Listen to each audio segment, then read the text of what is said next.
En ek het al baie skade gedoen deur te vinnig te praat, te vinnig te reageer, te veel te praat. Ja, ek het al baie keer, dan dink ek na die tyd, nee, maar jy moes minder gesê het. Hoekom het jy jouself so probeer verduidelik?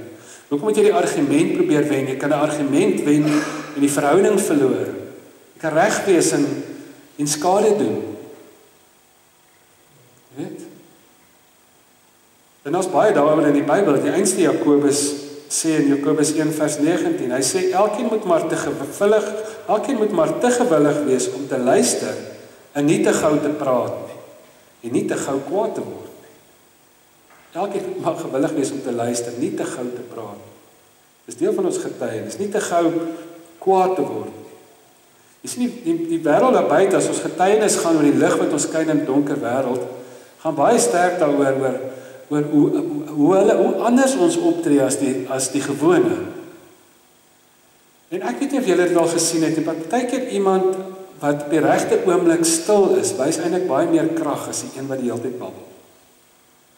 Of net nog 'n argument wil hê. Dis amper kinderagtig, net daai jy ook, ek ook. Ek eerste, jy eerste, ek self. Jy weet al daai goed, dis 'n kinderagtige goed. Kindertjies kan daai in daai gemeen, maar 'n teken van volwassenheid is dat jy partykeer sê maar my lewe is nou my getuienis en op die lang termyn sal dit die argument. Ek gaan nou nie nog 'n keer dieselfde ding oorsien nie, want ek weet ek kan die argument wen en die verhouding verloor. Psalm 141 vers 3 sê die Here, dan bid hy eintlik, hy sê Here, sit 'n wag voor my mond, bewaak die deur van my lippe.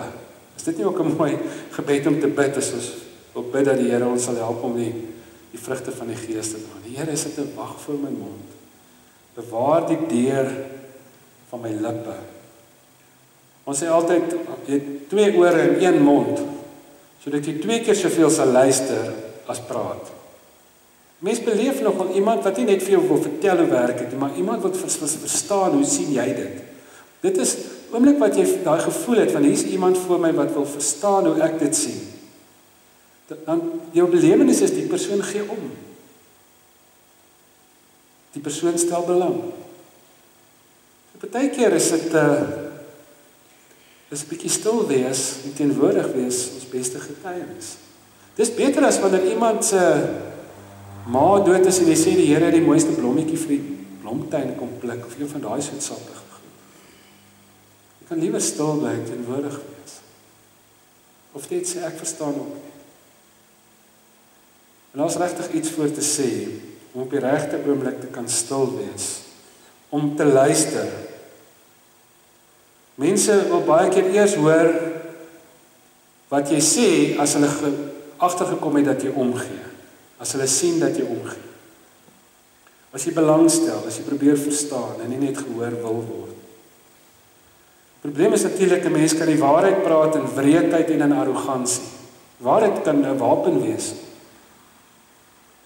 Kan die waarheid praat in weerheid en in arrogansie, maar mens kan ook die waarheid praat in liefde en in nederigheid en die vrug van die Gees. En dis waartoe die evangelie ons roep. Dis wanneer ons getuig. Dit nie in arrogansie te doen nie, maar met 'n dienende gees, 'n leerbare gees, om te getuig in die gees van die vrug van die Gees.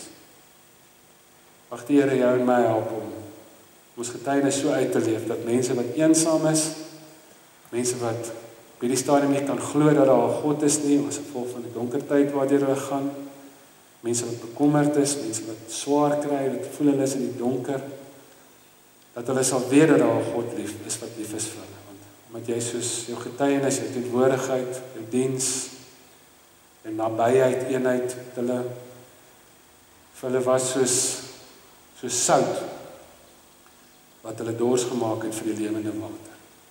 Kom ons bid saam. Here, dankie vir die mooi mense, dankie dat ons nie van onsself hoef te getuig nie, want ons skiet tekort. Maar help ons om van U te getuig. Mag U liefde nie net na ons toe vloei nie, mag dit deur ons vloei. Here, help ons om dapper te wees en te praat wanneer dit nodig is om te praat. Maar help ons om dit in liefde en in nederigheid te doen, goedhartigheid, vredemakers. Gee ons die moed en die dapperheid om dit te doen, om partykeer teen die stroom te swem. Here, help ons om die eenheid te bou, en bewaar ons daarvan, om haatspraak en verdeeldheid te saai met ons woorde. Here, help ons om te dien, om praktiese moeite te doen.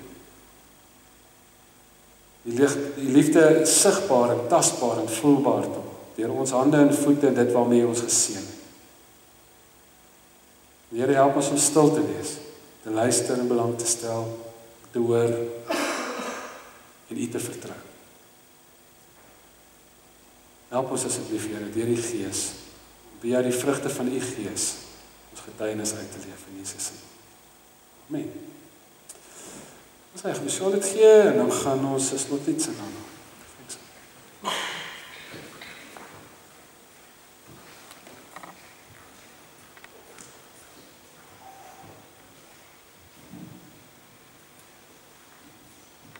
Vir ons laaste lied se net 'n paar afkondigings.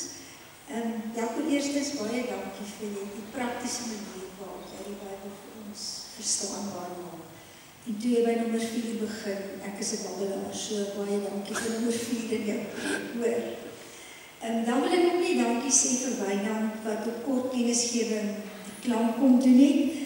Ou Jackie is by die hospitaal op die oomblik, ons weet nog nie wat om 'n keer nie, so Theresa, ons dink aan julle. Baie dankie Wynand. Dan soem ek ons blaadjie. Meeste van julle kry hom Saterdae op WhatsApp. Hy is Sondag by die kerk ook beskikbaar, maar as jy hom nog nie op WhatsApp kry nie en jy wil hom hê, dan moet jy 'n pingbriefie invul vir my met jou selnommer. Dan sal jy hom kry Saterdae. Nou in die blaadjie is daar verskillende goed, baie dinge bly dieselfde elke week. Maar onder andere is daar inligting oor al die projekte waarmee ons besig is. So, kyk in die blaadjie en jy kan betrokke raak sonder dat dit veel moeite is. Jy kan koeldrank bottels en doppies bymekaar maak. Jy kan e-waste wat rekenaars en ou telefone en kabels wat in jou huis rond lê, kan jy bring. Ons neem dit weg en dit word weer herwin. So lees van al ons projekte. Maar wat nie in ons blaadjie is nie, is hande wat ons nodig het om dinge te doen, Sondag en ook ander dae hier by die kerk. So hierdie week gaan ek 'n boodskap uitstuur om te sê waar ons mense kort. En dan wil ek net sê, ek dink 90% van die ouens wat hier in die kerk sit, is betrokke by een of ander iets waarmee ons besig is. En baie dankie vir julle, party wat al jare besig is met dit wat hulle doen hier in die gemeente. Dan, Cecilia, ekskuus, ek het nou nie met jou gepraat vir die tyd nie, maar die kinderkerk begin volgende week. Want die skole begin die week, so volgende week tydens die diens sal daar kinderkerk wees. So bring die kinders, is eintlik altyd vir hulle genotvol. Dis bietjie meer moeite om by die kinderskerk toe te kom, maar bring hulle asseblief, Cecilia en Belinda. Dit doen moeite met hulle lesse en ja, so bring jou kinders asseblief. Dan, na die diens is daar tee en koekies. Die dames het nou vanoggend weer vir ons bederf. Daar gaan lekker eetgoed wees. En dan wil ek net vir Anita en Janita, wat hierdie Kerstyd reggestaan het in die kombuis saam met die hulp wat daar vir hulle was, sê baie dankie, terwyl Sari, die hoofmeisie daar in die kombuis met vakansie was. Dankie Anita en Janita. Kom ons sing 'n laaste